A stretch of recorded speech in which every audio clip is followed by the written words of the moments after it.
দর্শনী শ্রাবস্তীর সহযোগিতায় প্রথমে ধন্যবাদ জানাবো প্রতিষ্ঠাতা সভাপতি মাননীয় গৌতম চক্রবর্তীকে, সহ সভাপতি উমাপতি মাইতি, তৎসহ বইয়ের উপর।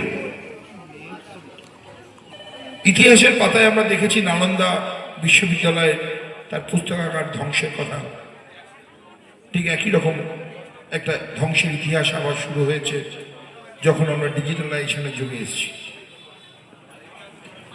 সুচতুর উপায়ে আমাদের বই থেকে বিমুখ করে দেওয়ার বিভিন্ন রকম পরিকল্পনা চলছে। সকলকে আমার মৌখিক তার যে ছবল সেটা তো আসলে দার্শনিক করবার জন্য সে স্বাধীনভাবে চলে। অবাণিজ্যিক একটি প্রতিষ্ঠান যেটা ঘাটের পয়সা খরচ করে কিন্তু এটা কিন্তু করে থাকে।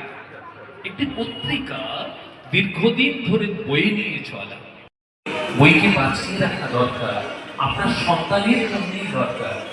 এই যে সময়টা চলছে, এই সময়টা আপনার সন্তানকে সুস্থ রাখতে হবে। তো যে সময় আপনি আপনার সন্তানকে নিয়ে গভীর সম্পর্কের সামনে দাঁড়িয়ে তারপরে তাকে রক্ষা করতে গেলে আমাদের যে প্রয়োজন অন্ততপক্ষে বইয়ের মনোনিবেশ করে আপনি যদি তার পাঠক সরে করি আপনার এই উদ্দেশ্যে আজকে ডেকে নেব আমাদের প্রতিষ্ঠাতা সভাপতি মাননীয়। কাকে বলছি? মাহিকা শো।